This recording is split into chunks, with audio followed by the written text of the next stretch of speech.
Hello writers club, আসসালামু আলাইকুম, আদাব, নমস্কার দিয়ে শুরু করতে চাইছিলাম, কিন্তু যেহেতু অথৈ দাস আপু আমাদের সাথে আছেন, ওই লাইনটা আমি অথৈ দাস আপুর জন্য রেখে দিচ্ছি। আপুর সাথে আমাদের ফার্স্ট এপিসোড, এই সেকেন্ড সিজনের ফার্স্ট এপিসোড হওয়ার কথা ছিল, কিন্তু আপুর সাথে টাইম মিলে নেয় বা দেরি হতে হতে আজ সপ্তম এপিসোডে বুকস অ্যান্ড মোরের ফাউন্ডার অথৈ আপুকে আমরা পেয়ে গেছি। আহ থ্যাংক ইউ আপু আসার জন্য। কি অবস্থা, কেমন আছে? আচ্ছা, আমি আমার ইন্ট্রোটা দিয়েই শুরু করি। হ্যালো এভরিওয়ান, আসসালামু আলাইকুম, আদাব, নমস্কার। আমি অথই দাস তিন্নি। আছি বেশ ভালোই। বইমেলা চলছে। বইমেলার মাসে মনে হয় না যে যারা পাঠক আছে কেউই খুব বেশি খারাপ থাকে। সেরকম আমিও ভালো আছি। প্রতিনিয়ত নতুন বই দেখছি, বই আসছে, ভালোই লাগছে। আচ্ছা, আমি একটা সেকেন্ড একটু দেখে নিই পেজের থেকে লাইভটা শুরু হয়েছে কিনা, অ্যান্ড আমি একটু শেয়ার করে দিই। আপু, আপনাকে আমি ইনবক্সে লিঙ্ক দিয়ে দিচ্ছি, আপনি একটু শেয়ার করে দিতে পারেন। ঠিক আছে, আমিও একটু শেয়ার করে দিচ্ছি, কিন্তু আমার ল্যাপটপটা ওই সাইডে। আচ্ছা, আমি আমি তাহলে একটু, আচ্ছা আপু, একদম জেনারিক, খুবই ক্লিশে কোয়েশ্চেন, কিন্তু যেটা দিয়ে শুরু না করলেই নয়, যে আহ, বই নিয়ে যাত্রা কিভাবে শুরু হলো, বা বুকস এন্ড মোর অথইয়ের যাত্রা কবে থেকে, কিভাবে, কোন চিন্তা ভাবনা সামনে রেখে শুরু হলো? আচ্ছা, যাত্রাটা তো শুরু হয়েছে 19 থেকে। আমি যখন করোনার সময় বাসায় বসে থাকতাম, আমার ছোটবেলা থেকে কথা বলতে খুব ভালো লাগতো। যেহেতু আমি অনেক অর্গানাইজেশনের সাথে যুক্ত ছিলাম, স্কাউটিং করতাম এবং ছোটবেলা থেকেই যথেষ্ট পরিমাণ দুষ্ট ছিলাম। তো আমার কথা বলতে খুব ভালো লাগতো এবং একটা সময়ে এসে দেখলাম যে অনেকেই বই নিয়ে কথা বলে। তো চিন্তা করলাম যে আমার যেহেতু কথা বলতেও ভাল লাগে, বই পড়তেও ভাল লাগে, তাহলে আমি বই নিয়ে কিছু ভিডিও বানাই। এবং প্রথম প্রথম আমি আমার নিজের আইডি থেকেই কিছু ভিডিও আপলোড করতাম এবং তখন সবাই বলতো যে আপু ভিডিও কন্টিনিউ করেন। আমারও খুব ভাল লাগতো এবং ছোটবেলা থেকে আমার জীবনে যেটা হয়েছে যে আমার যেটা ভালো লাগে আমি সেটাই করি, যেটা ভালো লাগে না সেটা করি না, যেটা ভালো লাগে সেটাই করি। তো ওই জায়গা থেকেই শুরু। কাজ করতাম, ভাল লাগতো কাজ করতাম, ভাল লাগতো না কাজ করতাম না। খুব যে প্রফেশনাল ভাবে কাজ করতাম সেরকম না, নিজের একদম পছন্দের জায়গা থেকেই কাজ করা শুরু। তারপর মাঝে অনেকটা সময় বন্ধ ছিল কাজ।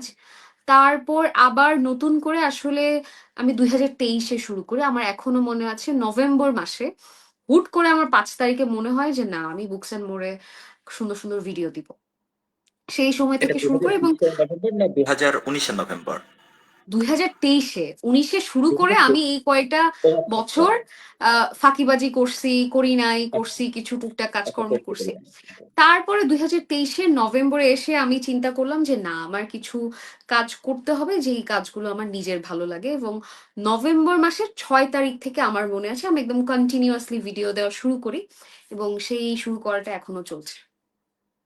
আচ্ছা আচ্ছা আপু, অনেক ধন্যবাদ। ফারুকের কাছে যাই। হ্যাঁ ফারুক।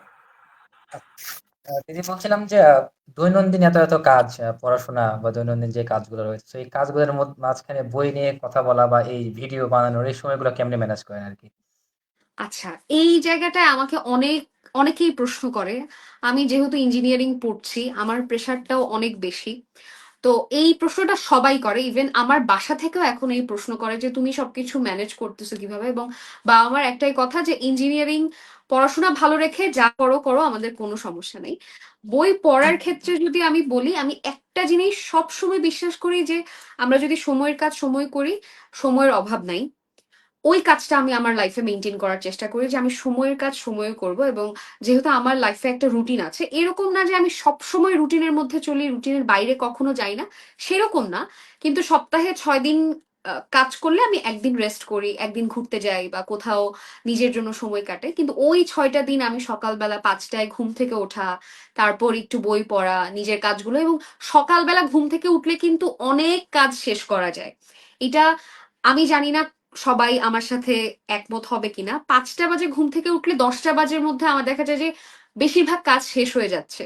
তারপর ক্লাস টাস থাকে, ক্লাসের বাইরে, এবং যেদিন ক্লাস থাকে না সেই দিন বই পড়া হয়। বই পড়া যেহেতু আমার নেশা, এবং কাজ করার ক্ষেত্রে যেটা হয়, আমার একটা নির্দিষ্ট সময় থাকে যে আমি এই দিন এই দিন শুট করব, এই দিন এডিট করে রাখবো, তারপর হচ্ছে এই দিন ভিডিওগুলো আপলোড করব।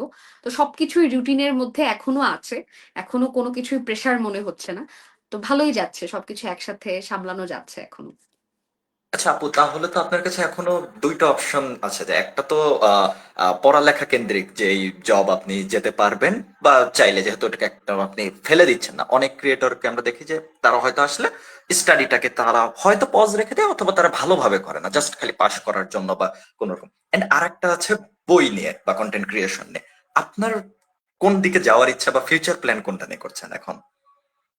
ফিউচার প্ল্যান বলতে আমি না ওরকম কখনো বড় সড়ো প্ল্যান করি না, বাট আচ্ছা আমার আচ্ছা। পড়াশোনার দিক থেকে আমার যথেষ্ট পরিমাণ আগ্রহ আছে, এবং আমি একদম যদি পার্মানেন্ট হয় আমি আমার ওই পড়াশোনার জায়গা থেকেই আগাবো, এবং কন্টেন্ট ক্রিয়েশনটা আমার জীবনে সব সময় থাকবে। বুকস অ্যান্ড মোর নামটা কিন্তু একটা কারণেই, আমি পুরো পৃথিবীটা আসলে দেখতে চাই। তো বইয়ের পাশাপাশি কিন্তু ট্রাভেল কন্টেন্টও আসবে যখন আমি নিজের ওই জায়গাটায় পৌঁছাবো, সেই জায়গাটাও থাকবে। কিন্তু আমি চাই যে ইঞ্জিনিয়ারিং এর ওই জায়গাটায় আমার পার্মানেন্টলি থাকুক। আচ্ছা আচ্ছা। তো এটাই কি তাহলে নামের ওই যে নামকরণের সার্থকতা? আমাদের একটা ছিল না যে পাঠ পরিচিতির পরে এইচএসসির বইগুলা, দ্য বুকস এন্ড মোর, এই মোরের মধ্যে তাহলে আপনি পড়ালেখা বা অন্য একাডেমিক স্কিল ডেভেলপমেন্ট হ্যাঁ, বা সবকিছু থাকবে। আচ্ছা আচ্ছা। এখন রিসেন্টলি রিসেন্ট যেগুলো বই পড়ছেন, আমি ওভারঅল সব বই মিলে কোন বইটা ফেভারিট এটা জিজ্ঞেস করলাম না, আপনার জন্য টাফ হয়ে যাবে বলা। রিসেন্ট রিডের মধ্যে কোন বইটা রিসেন্টলি খুব ভালো লাগছে? আচ্ছা, বই মেলার মধ্যে না আমি অনেকগুলো ভালো বই পড়ে শেষ করছি। তার মধ্যে একটা আমার হাতেই আছে, লাইফটাতে ঢোকার আগে আমি এই বইটা পড়ছিলাম, আচ্ছা জলজ আচ্ছা। লকার। এইটা ওকে। হচ্ছে কথা প্রকাশ থেকে প্রকাশিত। আমাদের নিজেদের শহরের একটা গল্প, এবং এই বইটা আমার কারেন্ট রিড। প্রথম থেকেই খুব লেখাগুলো আমার কাছে খুব দারুণ লাগছে, এবং শব্দের ব্যবহারটা খুব ভালো। এবং আরেকটা বইয়ের কথা যদি আমি বলি, সেটা হচ্ছে চন্দ্র চন্দ্র খুঁজে ফিরি। এটা আফসার থেকে প্রকাশিত, শাহরিয়ার জাওয়াদের লেখা। ও আমার বন্ধু হয়, মানে ওর লেখালেখির পাশে ওর সাথে আমার সম্পর্কটা খুব বন্ধুর একটা সম্পর্ক, এবং ওকে আমি খুব অনেক আগে থেকে দেখে আসছি লেখালেখির প্রতি ওর যে আগ্রহ, এবং শৈলবালা থেকে শুরু করে চন্দ্র চন্দ্র খুঁজি ফিরি, ওর যে লেখার একটা পরিবর্তন, এবং এত দারুণ লিখছে। চন্দ্র চন্দ্র খুঁজি ফিরি বইটা আমি সবাইকে পড়তে বলবো, খুব দারুণ লাগবে। অ্যাডভেঞ্চার থেকে শুরু করে থ্রিলার থেকে শুরু করে সবকিছু আছে ওই বইটার মধ্যে। তার পাশাপাশি আরেকটা ছোট গল্পের বই, ওইটাও আফসার থেকে, ডোরাকাটা জেব্রা ক্রসিং। ওই বইটাও খুব দারুণ ছিল, এবং আরো বেশ কিছু বই আমি আসলে পড়ছি যেগুলো নিয়ে কথা বললে আমি সারাদিন কথা বলতে পারবো। ওই বইগুলো খুবই দারুণ, এবং আমি একটা জিনিস সবাইকে একদম প্রথম থেকে বলছি, বই মেলায় এবার অনেক দারুণ দারুণ বই আসছে, এবং আমি ওগুলো কিনে শেষ করতে পারতেছি না। এবং আরেকটা খুব দারুণ একটা বই, ওয়েস্টার্ন বই, বাথান, ওইটাও আমার কালকে রাতে শেষ হয়েছে, ওইটাও খুব দারুণ। আচ্ছা। এই ডোরাকাটা জেব্রা ক্রসিং এটা দিয়ে সরলি আপুর কথা বলা পড়লো।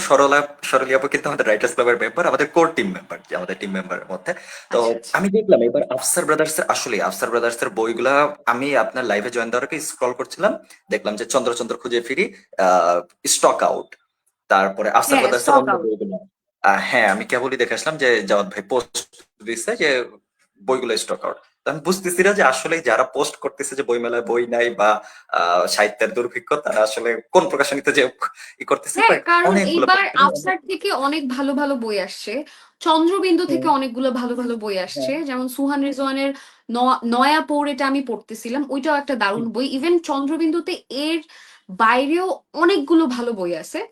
তারপর কথা প্রকাশ, আরো এরকম অনেক প্রকাশনীতে আমি অনেক ভালো ভালো বই খুঁজে পাইছি। আমি জানি না কেন মানুষ খুঁজে পায় না, কিন্তু হুম। অনেক ভালো বই এবার বের হয়েছে বইমেলায়। ইয়া ইয়া ডোরাকাটা জেব্রা ক্রসিং কিন্তু আমি অলরেডি সংগ্রহ করছি। আমি পড়া হয় না সম্পূর্ণটা, বাট আমি দেখলাম যে সরলে ছিল না আপু যে শব্দ চয়ন, লেখালেখিতে শব্দ চয়ন বলে একটা কথা আছে, চমৎকার শব্দ চয়ন। আমি মানে ব্যাক কভারটা আমিও না দেখে আমি এই জিনিসটা খুব অবাক হয়েছি যে এটা ওনার প্রথম লেখা বই। হ্যাঁ, হ্যাঁ, এবং এত অসাধারণ ভাবে ছোট গল্পটা সাজিয়েছে, আমার কোনোভাবেই মনে হচ্ছিল না যে এইটা প্রথম লেখা বই। ওই যে আমার বাবার 27 নম্বর কবুতর, এই বইটা, মানে এই গল্পটা পড়ে দেখবেন, এই ডোরাকাটা জেব্রা ক্রসিং এ, আমার মনে হচ্ছে সবাই রিলেট করতে পারবে, এবং অসাধারণ কিছু শব্দ ব্যবহার করেছে।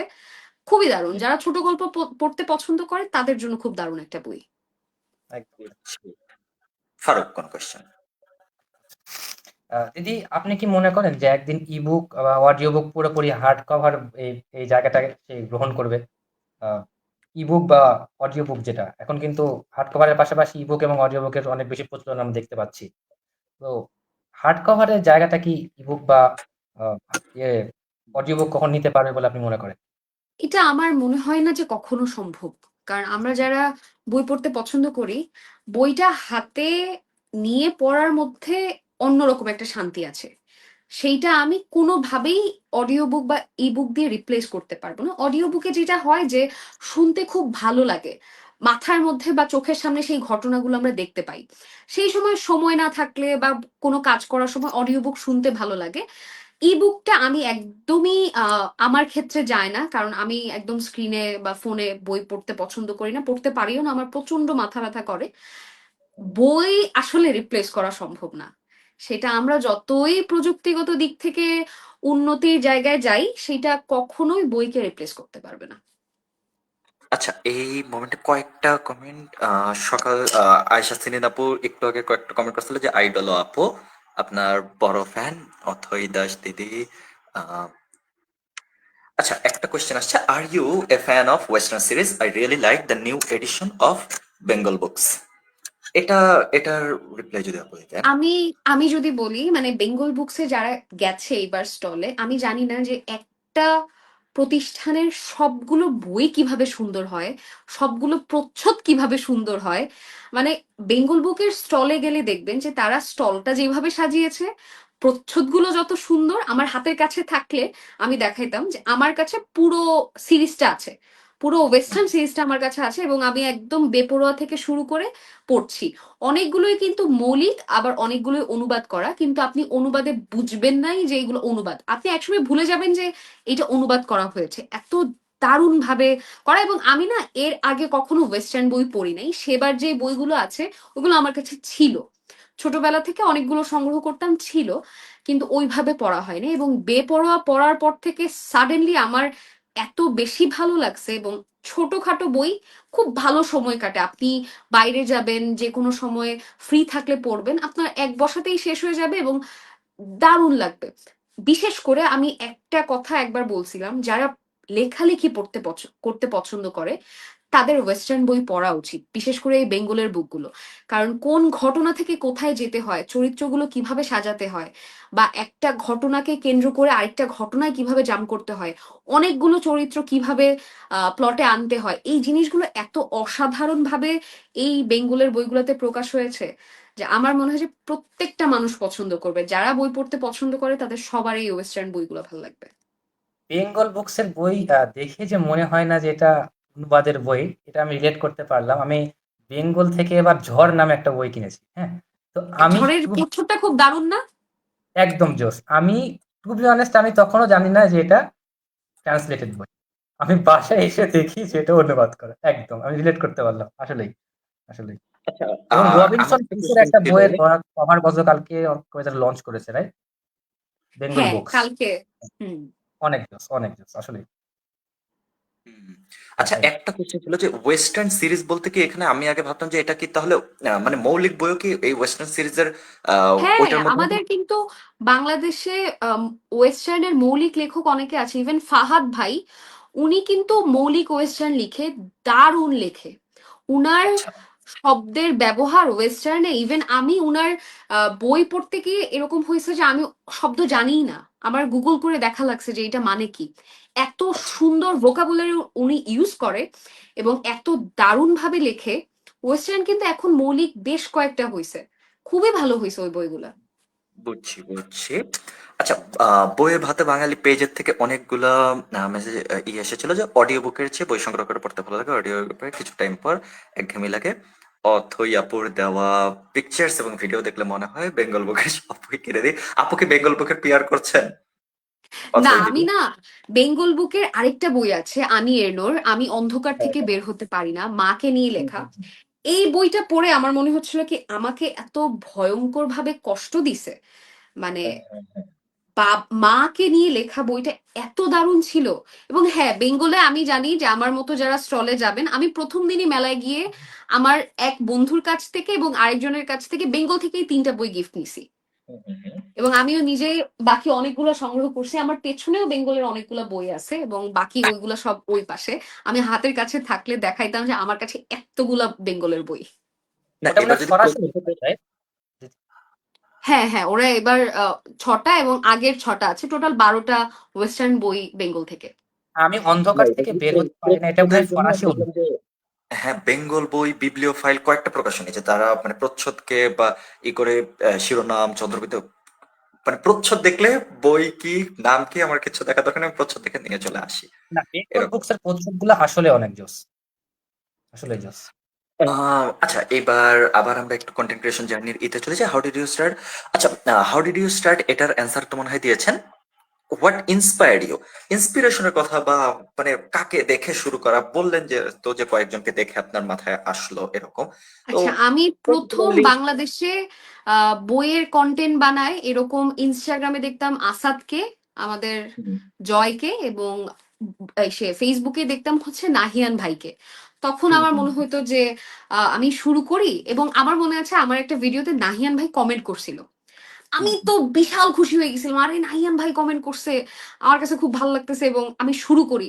সেখান থেকেই শুরু, এবং একটা সময় পরে গিয়ে আমার মনে হলো যে না, একটু প্রফেশনালি শুরু করা উচিত। তখন আমি একটু রিস্ক নিলাম, নিজেই একটু সেট আপ থেকে শুরু করে, ভালো ডিভাইস থেকে শুরু করে, এবং লাইটিং টাইটিং সবকিছু করলাম। সেই জায়গা থেকেই আসলে শুরু। আচ্ছা এখন কি আপু প্রফিটেবল বুকস এন্ড মোর যদি মানে বিজনেস পার্সপেক্টিভ থেকে দেখি বা আপনার সাথে আমি যারা আসলে আন্ডারে বা আপনার ওইভাবে সাথে যারা কাজ করে? এখনো বিজনেস পার্সপেক্টিভ থেকে দেখি না, কিন্তু হুম, সামনে দেখবো, কারণ আমরা একদম টোটালি ইউটিউবে জাম্প করতেছি। ফেসবুক না আচ্ছা, আসলে কন্টেন্ট বানানোর জন্য খুব একটা ভালো প্লেস হুম, না। হুম, তো ইউটিউবে আমরা যখন যাব, আমাদের ইচ্ছে আছে যে একটা টিম নিয়ে কাজ করার। আমরা একটা পেছনের টিম থাকবে যারা এডিট থেকে শুরু করে, রিসার্চ থেকে শুরু করে সবকিছু করবে। কিন্তু আমার ক্ষেত্রে যেটা হয় যে আমি নিজে বই না পড়ে না ভিডিও বানাতে পারি না। মানে হঠাৎ হুম, করে এসে যদি আমাকে কেউ বলে যে এই বইটা নিয়ে একটু ভিডিও বানানোর জন্য, হুম, ওইটা হুম, আমার পক্ষে সম্ভব না, কারণ আমার পুরো বইটা পড়তে হয়। এবং আমি কিন্তু কখনোই স্ক্রিপ্ট বানাই না, স্ক্রিপ্টে আমি কথা বলতে পারি না। স্ক্রিপ্ট লিখে যখনই ভিডিও বানাইতে যাই, সেই ভিডিওগুলো বাজে হয়, এবং দেখা যায় যে হুম, আমি আমার মতো কথা বলতে পারি না। আমার যেটা মনে হয় যে কথা আসছে সেটাই আমি বলি। তো এই জায়গাটায় আমরা আরেকটু প্রফেশনাল হইতে চাচ্ছি। তো সেই হুম। সময় আসলে বলা যাবে যে কতটুকু লাভজনক। বাট আপনার সাথে এখন কি কেউ কাজ করছে না পুরো সোলো টিম এটা? আমার ফিউচার হাজবেন্ড, ও তো আসলে আমার বুকস অ্যান্ড মোর এর কো ফাউন্ডার। ওর সাথে আচ্ছা, দেখা হওয়ার পর থেকেই আমি আসলে খুব সিরিয়াসলি কাজ করা শুরু করি। আমার আচ্ছা, এখনো মনে আছে, ওর কথা না বললে বুকস অ্যান্ড মোর খুব অসম্পূর্ণ থেকে হুম, যায়। হুম, ও যখন জব করতো না, যখন ও জবের জন্য পড়াশোনা করতো, ও যখন লাইব্রেরিতে ওয়াইফাই পাইতো তখন ও হচ্ছে ভিডিও এডিট করতো, বা হুম, হুম, হচ্ছে পড়াশোনার মাঝখানে যখন সময় পাইতো ও তখন ভিডিও এডিট করতো। তো ও ছিল বলেই আজকে বুকস অ্যান্ড মোর এই জায়গায়, এবং ও আছে বলেই সামনে বুকস অ্যান্ড মোর অনেক ভালো করবে, এতটুকু আমার বিশ্বাস। আমি নিজের প্রতি যতটুকু আত্মবিশ্বাস আছে, ওই মানুষটা আছে বলে আমার আরো বেশি আত্মবিশ্বাসটা এখন বেড়েছে। এবং রিসেন্টলি আমার সাথে আরো কিছু মানুষজন জয়েন হচ্ছে, যেই টিমটা আমরা সামনে হচ্ছে আহ, সব পোস্ট করব, এবং আমাদের কিছু ইনিশিয়েটিভ আছে সামনে। সেগুলো হুম। আমরা বেশ কিছুদিন পরে, মানে ১ সপ্তাহ পরে ওই অ্যানাউন্স গুলো করব। তানজিলা তিনিকা আপু কয়েকটা ওয়েস্টার্ন বইয়ের সাজেশন চেয়েছিলেন।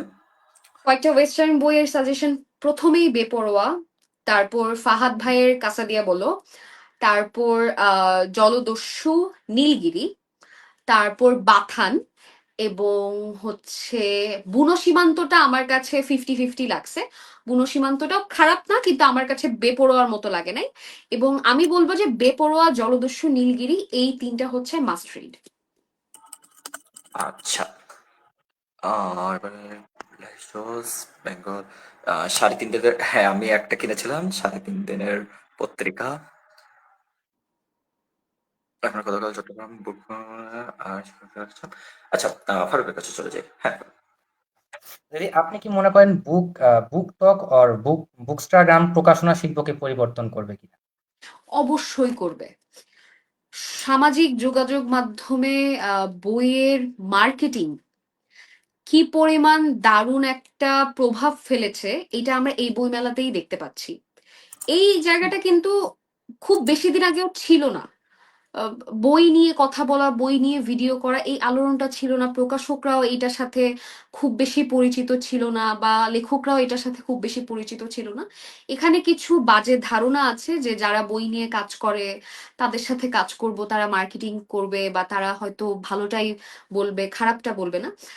আমি এতটুকুই বলতে চাই, যারা বই নিয়ে কাজ করে নিজের সৎ থাকাটা খুব জরুরি।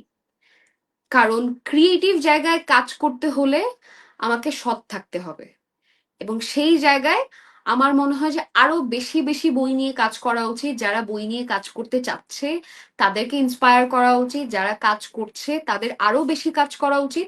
এবং এই জায়গায় একটা একটা কমিউনিটি তৈরি হওয়া উচিত, যে বইয়ের প্রকাশক থেকে শুরু করে, লেখক থেকে শুরু করে যারা বই নিয়ে কাজ করছে সবাই একসাথে কাজ করবে। কারণ আমি এই ব্যাপারগুলো খুব বেশি বাইরের দেশের ফলো করি। পেঙ্গুইন যেভাবে মার্কেটিং করে, পেঙ্গুইন যেভাবে বুকিশ ইনফ্লুয়েন্সারদের নিয়ে কাজ করে, এরকম বাইরের অনেক বড় বড় কোম্পানি কিন্তু আছে যারা এই মার্কেটিংটাকে খুব দারুণ ভাবে করছে। এগুলো যদি বাংলাদেশে হয়, হচ্ছে কিন্তু হচ্ছে না এরকম না, আরো বেশি করে যদি হয়, আমার মনে হয় যে বাংলাদেশের বইয়ের জায়গাটা আরো অনেক বড় হবে।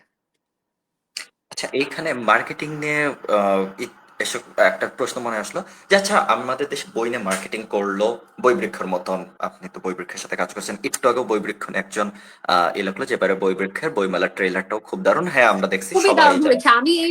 আমি এই ভিডিওটা 100 বার দেখছি, এবং আমার আশেপাশে যারা ছিল সবাইকে দেখাইছি। এই ভিডিওটার পেছনে যে ওদের কি কষ্ট হয়েছে সেটা আমি দেখছি। এত দারুণ ভিডিও, মানে আমরা তো সবাই ভিডিওটা দেখতেছি, কিন্তু পেছনে যে মানুষগুলো কাজ করছে ওদের যে কি কষ্ট হয়েছে সেটা একদম বলার বাইরে। আহ হ্যাঁ, তো এই এই লাইনের থেকে, মানে এই কমেন্টটা পড়ে এখান থেকে আমি কোশ্চেনটাতে যাবো যে বই নিয়ে বুকস্টাগ্রাম প্ল্যাটফর্ম আছে, সেটাও অনেকের অজানা, অথচ কত সুন্দর বইয়ের রিভিউ এবং বইয়ের ছবি পাওয়া যায়, সবই পাওয়া গেল, বইয়ের মার্কেটিং হলো, সবকিছু হলো, কিন্তু অডিয়েন্স বা রিডার্স যদি বই না পড়ে, মানে আলটিমেটলি কিন্তু বইয়ের সেল তো সেই কমই। এখন পর্যন্ত তো সেই 300 সেলেই তো বেস্ট সেলার ধরা হচ্ছে এখন পর্যন্ত, যতটুকু আমি বেঞ্চমার্ক জানি। আমি জানি না, আবার কিছু লেখকের ক্ষেত্রে হয়তো তারা প্রথম প্রকাশে 500 বই বা 1000 কপি তারা ওভাবে ছাপাচ্ছে, সেটা আলাদা ব্যাপার, কিন্তু মেজরিটির ক্ষেত্রে তো সেই রিডারদের কনজাম্পশনটা তো সেই লো লেভেলেই আছে। তো ওই জিনিসটা না বাড়লে আপনার কি মনে হচ্ছে যে তাহলে ওই মার্কেটিংটা এফেক্টিভ হলো? বা আমি বুকিশ ইনফ্লুয়েন্সার দিয়ে দিয়ে পড়াই, বা যাদেরকে দিয়ে আমি বই পড়াই, বা যতই আমি ফেসবুকে অ্যাড ক্যাম্পেইন করি, ট্রেলার করি, আমি যাই করি নি একটা বই নিয়ে, আমার রিডার যদি বাংলাদেশে ওই বইয়ের রিডিং হ্যাবিটটাই না অ্যাডাপ্ট করতে পারে, তাহলে কি এই সবগুলো জিনিস নিয়ে লাভ আছে? বা ওই রিডিং হ্যাবিটটা চেঞ্জ করার এক্স্যাক্টলি, জন্য এইটা কি করতে এইটা অনেক ভালো চাচ্ছেন? একটা প্রশ্ন। এই জায়গাতেই আসলে কাজ করার জায়গাটা, মানে হুম, মার্কেটিং কিন্তু খুব ইজি একটা জিনিস, হুম, কিন্তু সেই মার্কেটিংটা আসলে মানুষের ব্রেইনে কখন হিট করবে সেটাই আপনার কাজ। মার্কেটিং কিন্তু আমি চাইলে সবাই করতে পারবে, কারণ আজকালকার সবার হাতে ফোন আছে, যে কোনো পণ্য হোক। বইও হুম, কিন্তু একটা মানুষের কাছে পণ্য, আমার কাছেও পণ্য, আপনার কাছেও পণ্য। হুম, নতুন রিডার তৈরি করার জন্য আসলে কেন বই পড়া উচিত সেই জায়গাতেও কাজ করতে হবে, এবং ভালো ভালো বইয়ের প্রচার আরো অনেক বেশি বাড়াতে হবে। ভালো ভালো বইয়ের প্রচার হচ্ছে, আমার মনে হয় যে আরো 10 গুণ বাড়ানো উচিত। এবং দেখেন, জেনারেশনের কিন্তু একটা গ্যাপ আছে, আমাদের সাথেও কিন্তু জেনজিদের একটা জেনারেশনের গ্যাপ আছে, যেটা ওরা বোঝে আমরা বুঝি না। বা প্রকাশকদের সাথে জেনজিদের একটা বড় গ্যাপ আছে, যেটা ওরা বোঝে প্রকাশকরা বোঝে না, বা প্রকাশক বোঝে ওরা বোঝে না। সেই জায়গাগুলো ফিল আপ করতে হবে। বই নিয়ে যেমন আমি বই পড়ার আগে যেমন মানুষ ছিলাম, এবং বই পড়ে যেরকম মানুষ, টোটালি ডিফারেন্ট। ওই জায়গাটা মানুষকে বোঝাতে হবে, শুধুমাত্র বই না, সিনেমা দেখা থেকে শুরু করে, আর্ট কালচারের সাথে থাকা থেকে শুরু করে, অ্যাডভেঞ্চার থেকে শুরু করে মানুষকে শেখাতে হবে। যেমন আমার জীবনে ঘুরতে যাওয়াটা অনেক বড় একটা ভূমিকা পালন করেছে। আমি জীবনে অনেক কিছুই শিখেছি বান্দরবনে গিয়ে, আমি জীবনে অনেক কিছুই শিখেছি সেন্ট মার্টিন গিয়ে, আমি জীবনে অনেক কিছুই শিখেছি মহেশখালী যাওয়ার পথে। বই, ঘুরতে যাওয়া, সিনেমা, এই জায়গাগুলোতে শেখার অনেক কিছু আছে, এবং এই জায়গাগুলো আমাদেরকে অনেক কিছু দেয়। সেই জায়গাটা নতুন পাঠক যারা হতে চায় তাদেরকে বোঝাতে হবে, এবং এটা আমাদের দায়িত্ব। এখন আমরা শুধু দোষ দিলেই হবে না যে মানুষজন বই পড়ছে না, বই বিক্রি হচ্ছে না। নিজেদের দায়িত্বের জায়গা থেকেও সেই জায়গাটা করতে হবে, যে একটা সময় গিয়ে যেন আমার মনে হয় যে আমার দায়িত্বটা আমি পালন করেছি, এবং সেখান থেকে ভালো কিছু আসবেই। যেমন আমি বই নিয়ে কাজ করছি, কালকের একটা ঘটনা, কালকে এক লেখকের একটা নতুন বই বের হয়েছে, তিনি আমার বন্ধু, অনেকদিন ধরেই তার সাথে আমার ফ্রেন্ড লিস্টে যুক্ত সে আমার সাথে। তার খুব ইচ্ছে সে প্রথম দিনই আমাকে বইটা উপহার দিবে।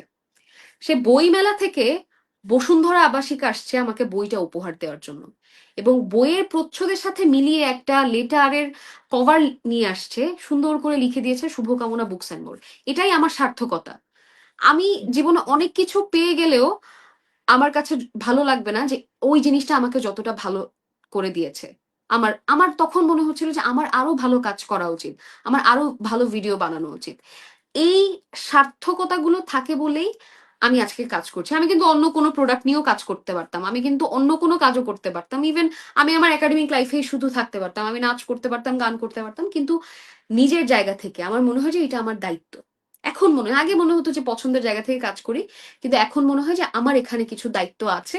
যেহেতু আমি নিজেকে দেখেছি যে বই পড়ার আগে এবং বই পড়ার পরে আমি মানুষটা কেমন, আমি নিজেকে কিভাবে গড়ে তুলেছি, সেই জায়গায় আমার একটা দায়িত্ব আছে, সেই জায়গাটা বোঝানোর। এক্স্যাক্টলি। একটা কোশ্চেন নিয়ে নে কমেন্ট থেকে। Nowadays influencers books are getting more attention and the audience tends to buy these books rather than the actual good underrated writers. How do you interpret this situation? এটাকে আরেকটু করে দেব, বললে যে তথাকথিত কিছু সেলিব্রিটি এখানে যাদের বই পাবলিশ হওয়ার পর ইতে ফেসবুক একটা হয়তো ঝড় চলে আসতেছে, সমালোচনার হোক বা প্রশংসার হোক, কিন্তু তাদের আড়ালে আন্ডাররেটেড রাইটাররা চাপা পড়ে যাচ্ছে বা তাদের বই সেল হচ্ছে বেশি, বা অডিয়েন্স যে অনেক ভিড় করতেছে, স্টল ভেঙে দিচ্ছে, কিছু কিছু ক্ষেত্রে মেয়েরা যে অনেক বেশি ভিড় করছে। তো এই ওভারঅল সিচুয়েশন দিয়ে আপনার কি টেক অন? এই ওভারঅল সিচুয়েশনে ওই যে যেটা করতে হবে যে কাউকে দোষ দেওয়া যাবে না, সবাই মিলে কাজ করতে হবে। যেমন আহ, নতুন রাইটারদের বই নিয়ে সবার কাজ করতে হবে। বই বৃক্ষ কাজ করছে, আপনারা কাজ করছেন, আমি কাজ করছি, এরকম সবার নতুন রাইটারদেরকে নিয়ে কাজ করতে হবে, তাদেরকে প্রেজেন্ট করতে হবে মানুষের সামনে। হোক নেগেটিভ বই অনেক বের হয়েছে, অনেক ঘটনা আমি শুনি, ওই জিনিসগুলা থেকে নিজেদেরকে বের করে নিয়ে আসতে হবে। ওদের একটা সার্টেন অডিয়েন্স আছে, ওইটা থাকবেই, ওইটা আপনি কোনোভাবেই ভাঙতে পারবেন না। এবং আপনি ওইটা আশাও করতে পারেন না যে যার স্টল ভেঙে যাচ্ছে, মেয়েরা পাগল হয়ে যাচ্ছে, ওর কোনো যোগ্যতাই না, ওকে ওর অডিয়েন্সকে আপনি নিয়েও আসতে পারবেন না, ওর অডিয়েন্স আমার বই পড়বেও না। এই যে আমি যদি চন্দ্র চন্দ্র খুঁজি ফিরির কথাই বলি, ওর অডিয়েন্স এই বই পড়ে কিছু বুঝবেও না এবং ওর কাছে ভালোও লাগবে না। করতে হবে যেটা যে ওই অডিয়েন্সের চেয়েও কিন্তু বিগার একটা জায়গা আছে। আমি একটা কথা সেদিন বলছিলাম যে সোশ্যাল মিডিয়ায় কিন্তু সব না, সোশ্যাল মিডিয়াটা কিন্তু বইমেলাকে হ্যান্ডেল করে না এবং পাঠকদেরকেও হ্যান্ডেল করে না। আমাদের সোশ্যাল মিডিয়ার বাইরে বের হয়েও অফলাইনে সবার সাথে যোগাযোগ করতে হবে, সবার সাথে প্রোগ্রাম করতে হবে। অফলাইনে বেশি বেশি প্রোগ্রাম বাড়ুক, আমরা বিশ্ব সাহিত্য কেন্দ্রে প্রোগ্রাম করি, আমরা বাতি ঘরে প্রোগ্রাম করি, আমরা প্রথমায় প্রোগ্রাম করি, এরকম অনেক বুক ক্যাফে আছে বাংলাদেশে, অনেকেই বড় বড় প্রকাশনা আছে, তারা অনেক দারুণ কাজ করতে পারে, অনেক রকমের প্রোগ্রাম করতে পারে। বাংলাদেশে এরকম অনেক বড় বড় অনুবাদক আছে যারা অনেক দারুণ সেশন নিতে পারে যে কিভাবে অনুবাদ করতে হয়। যারা নতুন লেখক আছে তারা সেখান থেকে অনেক কিছু শিখতে পারবে। যারা বাংলাদেশে অনেক দিন ধরে উপন্যাস লিখে যাচ্ছে, দারুণ উপন্যাস লিখে যাচ্ছে, তারা অনেক সেশন নিতে পারে। এইভাবে কমিউনিকেশনের জায়গাটা ঠিক করতে হবে এবং নতুন লেখকদেরকে সেইভাবেই তৈরি করতে হবে যেন আগামী 10 বছর পরে গিয়ে বাংলাদেশে কিছু দারুণ বই আমরা দেখতে পাই বা দারুণ লেখক আমরা দেখতে পাই, লেখিকা আমরা দেখতে পাই যে না তারা খুব দারুণ লিখছে। এবং এই জায়গাটা মানুষজন এখনো এরকম অনেক আছে যে বই লিখে কি হয়, বই লেখা হচ্ছে সবচেয়ে বিপজ্জনক একটা জায়গা, বই লেখা যাবে না, তুমি বই না লিখে অন্য কিছু করো, সেগুলো সব সেফ। ফ্যামিলি থেকেও এরকম প্রেশার আসে, সোশ্যাল একটা জায়গা থেকেও সোশ্যালি একটা প্রেশার আসে যে না বই, বই লিখে কি হয়, বই লেখক আর কি জিনিস। এই জায়গা থেকে আমাদের বের হয়ে আসতে হবে। ওকে, ফারুকের কাছে চলে যাই। ফারুক, কোনো question? এই যে আমার কোশ্চেন ছিল যে লেখালেখির ইচ্ছা আছে কিনা, আর অথৈ দাসের বই কখন আমরা পাবো? লেখালেখির ইচ্ছে আছে, কিন্তু আরো 5-6 বছর পর নিজের মৌলিক আমার মা একটা কথা বলেছিল যে এখন কিছু মানুষজন তোমাকে চেনে, হুট করে বই লিখে ফেলো না, খারাপ কিছু লিখবা, গালি খাবা, দরকার নাই। যদি লেখার ইচ্ছে থাকে পড়াশোনা করো। আমি খুব এই জিনিসটা পছন্দ করি, গবেষণা করতে, পড়াশোনা করতে। এখন পড়াশোনা করছি, অনেক বিষয়ের উপর গবেষণা করছি। যখন মনে হবে যে না লেখার যোগ্যতা আমার আছে, সেটা আমি প্রকাশ করি না করি, খাতায় লেখার যোগ্যতা আমার আছে, সেই দিন থেকেই শুরু করব। কিন্তু আমি অনুবাদ নিয়ে কাজ করছি, শিখছি যে আসলে কিভাবে ভালো অনুবাদ করা যায়। অনুবাদ মানে তো শুধু ইংরেজি থেকে বাংলায় বসিয়ে দিলাম এরকম না, অনেক কিছু শেখার আছে। এই অনুবাদ জায়গাতেই যে কত কিছু নিয়ে কাজ করা যায় আমি শিখছি, যে কিভাবে কাজ করা যায়, কিভাবে ভালো অনুবাদের একটা টিম করা যায়, এই জায়গাগুলো শিখছি। দেখা যাক কি হয় সামনে। আচ্ছা, কয়েকটা ভালো ভালো কমেন্ট এসেছে। TVH, we need more groups where we can have weekly rant about books, cinema and many more. Books and more আছে, রাইটার্স ক্লাবও আছে। আমি এই চান্স একটু প্রমোশন করে দিলাম, লাইভ টাইপ শেয়ার করে দেন, রাইটার্স ক্লাবেও চোখ রাখেন যাতে আরো বেশি এরকম সেশন করতে পারি। লাবিব আপু কমেন্ট করেছেন, দারুণ বলেছেন আপু। And another point is that it's quite the responsibility for the book reviewer or the book influencer that they should really bring out the essence of a good underrated books and promote them. এই এই কমেন্টের উত্তরই আরেকজন রাবে আপু দিয়ে দিয়েছে যে, অথই আপু আপনার দেওয়া বুক রিভিউ গুলোর থেকে বই চয়েস করলে আমার ওয়েস্ট অফ মানি মনে হয় না। পরশু কালেক্ট করলাম চন্দ্র খুঁজে ফিরি বইটা।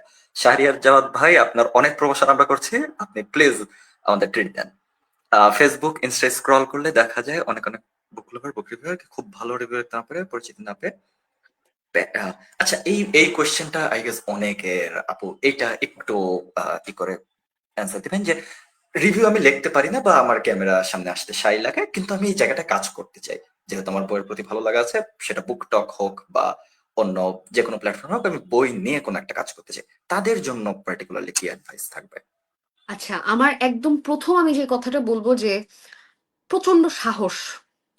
হুম, একটা জিনিস সবসময় মনে রাখা উচিত যে আমি যেটা করব আমি সেটা আমার নিজের ইচ্ছায় করছি, এবং যেমনই হোক। আমি একটা প্রোগ্রামে, আমার মনে আছে আমি স্কুলে থাকতে আমি মনে করেছিলাম যে মানুষের সামনে কথা বলতে আর কি বা হবে, আমি স্টেজে উঠে কথা বলে চলে আসবো, প্যারা নাই, আমি উঠে যাই।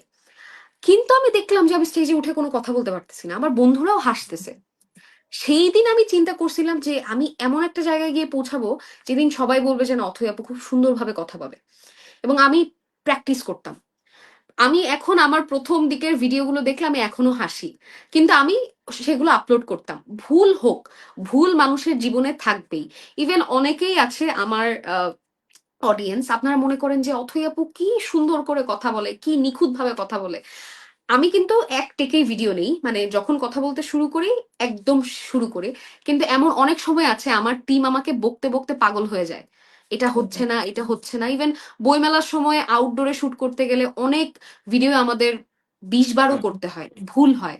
ভুল মানুষের হবেই, আপনি মৃত্যুর দিন পর্যন্ত শিখবেন। এই জায়গাটা আপনাকে মেনে নিতেই হবে। আপনাকে একটা কেউ খারাপ কমেন্ট করলো, 10টা ভালো কমেন্ট আসবে, আপনি সেই দিকে মনোযোগ দেন। ইভেন আমি একটা খুব মজার কথা বলি। হ্যালো এভরিওয়ান, আসসালামু আলাইকুম, আদাব, নমস্কার। এটা আমি কেন বলি? কারণ জিনিসটা খুব সুন্দর লাগে, কথাটা শুনতে সুন্দর লাগে। হ্যাঁ, এর মানে কিন্তু এই না যে আমি নমস্কারটাকে ছোট করছি, সালামটাকে বড় করছি, আদাবটাকে মাঝামাঝি রাখছি, ব্যাপারটা কিন্তু এরকম না। সবগুলোর অর্থই কিন্তু একই দাঁড়ায়, ধর্ম অনুযায়ী আলাদা। আমরা কিন্তু সম্মান করা, বড়দেরকে শ্রদ্ধা করা, আমাদের সবাইকে সম্মান করা, সেটাই দাঁড়ায়। এটা নিয়ে অনেকের দ্বিমত, আপনি কেন সালাম আগে দিবেন, আপনি কেন নমস্কার পরে দিবেন। অনেকেই আছে যে আমাকে মেইল করে, কমেন্ট করে জানায়, আমি কখনোই তাদেরকে রিপ্লাই করি না। কারণ আমার হাজারটা ভালো কমেন্ট ফেসবুকের পেজে গেলে আমি দেখতে পাই। আমাকে মানুষজন বই গিফট করতে চায়, অনেকে আমার দ্বারা ইন্সপায়ার হয় যে না, কাজগুলো সুন্দর হচ্ছে, আমরাও করতে চাই, আমি সেই দিকে মনোযোগ দিই। ধরেন আপনি ভালো লিখতে পারেন না বই রিভিউ, ইনস্টাগ্রামে অনেকে দারুণ বইয়ের রিভিউ দেয়, এত দারুণ, মানে আমার টিম আমাকে লিংক পাঠায় যে এগুলা থেকে শিখো কিভাবে বইয়ের রিভিউ লিখতে হয়। আমরা প্রতিনিয়ত প্রত্যেকটা মানুষের রিভিউ দেখি, ওইখান থেকে আমাদের টিম মিটিং এ আমরা শিখি যে রিভিউগুলো এইভাবে লিখতে হয়। সেখান থেকে দেখেন, প্র্যাকটিস করতে থাকেন, প্রতিদিন লিখেন, একটা করে নিজের কাছে রেখে দেন, নিজে নোট করে রেখে দেন, হুম, হুম, দেখবেন যে অটোমেটিকলি আপনি ভালো হয়ে গেছেন। একদিন করবেন, আগামী 10 দিন টানা করবেন, দেখবেন যে প্রথম দিনের সাথে 10 দিনের অনেক তফাৎ, এবং 10 দিন আপনি বুঝবেন যে আপনার কোন দিকে ভালো হচ্ছে, কোন দিকে আরেকটু ভালো করতে হবে। এই জিনিসগুলো আপনি নিজেই বুঝবেন, ভয় পাওয়া যাবে না, এবং আপনার চিন্তা করলে হবে না যে মানুষ কি বলবে, আমি কি এটা আপলোড করবো কিনা। এবং আরেকটা জিনিস, কখনোই অপেক্ষা করবেন না যে আমার একটা সুন্দর সেট হবে, আমার একটা নতুন ফোন হবে, আমার লাইটিং হবে। আমার আজকে যেই সেট আপনারা দেখতে পাচ্ছেন, বা এখন যেই সেট এটা কিন্তু আমার ছিল না। আমার পেছনে একটা সাদা দেওয়াল ছিল বা একটা সচরাচর যেই বইয়ের একটা শেলফ থাকে সেটা ছিল। আমি কিন্তু সেখান থেকেই শুরু করছি। ইভেন এই সেট আপে কিন্তু আমি বেশি দিন ধরে ভিডিও বানাচ্ছি না। আমার আগের যে নর্মাল সেট আপ ছিল, ইভেন খাটে বসেও আমি ভিডিও বানাইছি, পেছনে সাদা দেয়াল। যেখানেই হোক, আপনার যদি ইচ্ছে থাকে এবং আপনার যদি মনে সেই সাহসটা থাকে যে না, আমি আগামী 1 বছর পর নিজের ভালো জায়গায় পৌঁছাইতে পারবো, শুরু করে দেন, কারোর জন্য অপেক্ষা করবেন না। একদম এই কমেন্টের মতন ওয়েল সেড আপু, well said. Thank you for saying such practical experience. আচ্ছা, এটা একটা এই কোয়েশ্চেন যে আপনার পছন্দের একটা বই বলুন যেটা আপনার ডিপ্রেশন কাটাতে সাহায্য করেছে, মেইনলি একটু সেলফ হেল্প জনরার, বা যদি আহ অন্য কোনো। আচ্ছা, আমি সৃষ্টিকর্তার আশীর্বাদে ডিপ্রেশন শব্দটার সাথে, ডিপ্রেশন অনেক বড় একটা শব্দ, হুম, মানে অনেক অনেক বড় একটা শব্দ। এই জিনিসটা আমার জীবনে কখনো হয় নাই।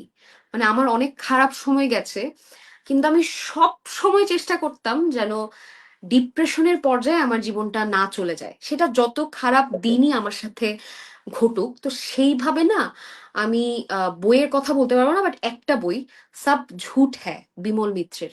এই বইটা আমি একদম প্রথম থেকে এই বইটার কথা সবাইকে বলে আসছি। এই বইটা পড়ে আমি বুঝছিলাম যে জীবনে আপনি যাই করেন, আপনার সৎ থাকা খুব বেশি প্রয়োজন। কারণ আপনি অনেক টাকা কামাতে পারবেন অসৎ হয়ে, দিন শেষে আপনার সেটা থাকবে না। আপনার হয়তো আজকে থাকবে, কিন্তু 10 বছর পরে দেখবেন যে সেই জিনিসটা আপনার কাছে আর নাই। ওই বইটা পড়ে আমার কাছে খুব ভালো লাগছিল। কিন্তু ডিপ্রেশন থেকে ওঠার বই, ওই ব্যাপারটা নিয়ে আমি বলতে পারবো না, কারণ ওই জিনিসটা আমি লাইফে রিলেট করতে পারি নাই। আপনারা সবাই দোয়া করবেন যেন সামনেও আমি সেম ভাবেই রিলেট না করতে পারি। ওই তো সাব ঝুটে বইটা খুব দারুণ, বিমল মিত্রের। ওইটা ওকে, বাতিঘর থেকে নিয়েছিলাম, ইন্ডিয়ান বই, বাতিঘরে পাওয়া যায়। এটা ওয়ান লাইনার, ইংরেজি বইয়ের রিভিউ কি ইংরেজিতে লেখা মাস্ট? আমার তো মনে হয় না। না, কেন?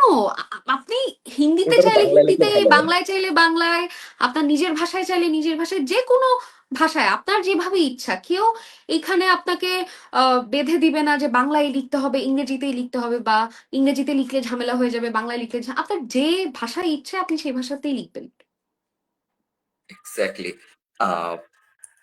আমরা একেবারে লাইভের শেষ পর্যায়ে চলে এসেছি, যেহেতু আপুর সাথে অনেক, মানে অনেক দিন পরের একটা লাইভ। আপুর প্রতি আর একটা রিকোয়েস্ট থাকবে যে আহ, বইমেলার সিজনে তো হবে না, বাট রমজানে বা এর পরে যদি আর একটা সুযোগ হয় আপনার সাথে আর একটা লাইভ করতে চাই, যেটা একদম হ্যাঁ, কোনো আমি আজকে, নিজ টপিকে হবে।